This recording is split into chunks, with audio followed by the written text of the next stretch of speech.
Hi guys! So, magluluto ako ngayon ng sinigang. So, ito yung ating mga sahog. Meron tayong kamatis, siling haba, sibuyas, at saka luya. Tapos ito lang yung available sa amin na gulay. Ito yung okra at saka yung radish. Tapos meron pa akong kangkong. Ayan siya guys. Ito yung ating karne.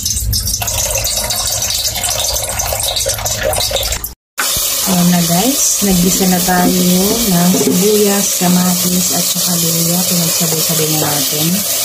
Ayan, so yung pinagamitan ko is yung lumalang yung rice cooker.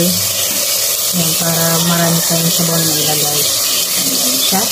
Santayin natin yan, lumabas yung kanyang aroma. And then saka natin ilalagay yung ating karne.